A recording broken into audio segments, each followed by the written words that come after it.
প্রিয় বাংলাদেশের সর্বস্তরের জনগণ, আসসালামু আলাইকুম। আপনারা হয়তো জানেন আমি মহিউদ্দিন রনি গত 12 দিন বাংলাদেশ রেলওয়ের অব্যবস্থাপনা পরিবর্তনের 6 দফা দাবি নিয়ে কমলাপুর রেল স্টেশনে অবস্থান কর্মসূচি করছি।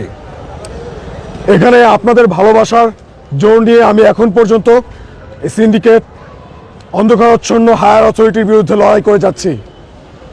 তারা প্রথমে পুলিশ সদস্য দিয়ে আমাকে হেনস্থার চেষ্টা করেছে, তারা আমাকে দমাতে পারেনি।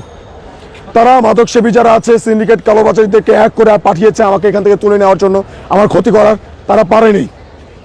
তারা যেই কাজটা করছে, সর্বশেষ আমার বন্ধু যারা আছে, আমার সঙ্গে যারা দেখা করতে আসে, তাদেরকে ধরে নিয়ে তাদের নাম ঠিকানা, তাদের এনআইডি কার্ড নাম্বার নিয়ে তাদের বিরুদ্ধে মিথ্যা ষড়যন্ত্রমূলক মামলা দেওয়ার চেষ্টা করছে। কিন্তু আমার এক গালে থাপ্পড় দিন, আমি আরেক গাল পেতে দেব। আমাকে ধাক্কা দিন, আমি ধাক্কা বদলে ফুল দেব। কিন্তু আমার যারা বন্ধু আছে, আমার যারা কমিউনিটি আছে, আমার যারা মানুষ আছে, তাদের যদি কিছু হয় তা আমি কোনোদিন মেনে নিতে পারবো না। তো আমি চাই না এমন কোনো ক্ষতি হোক কারো। তো তাই আমি তাদের পরামর্শ অনুযায়ী আমি অতি দ্রুত ফর্মাল প্রসিডিওর মেনটেন করার জন্য আগামীকাল লং মার্চের ঘোষণা করছি।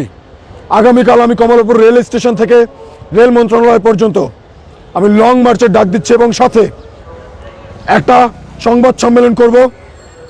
সেই জন্য বাংলাদেশের প্রত্যেকটা মানুষকে আমি জানাচ্ছি, যদি আমার কিছু হয় আমি বলবো না আপনারা আমার পাশে আসেন, আমি একাই যাব। যদি কোনো মানুষ আমার পাশে এসে দাঁড়ায়, আমার সাথে আসে, তাদের যেন কোনো ক্ষতি না হয়, তাদেরকে যেন কেউ কোনো কিছু করতে না পারে, আমি তাই সময়টা জানাতে চাচ্ছি না।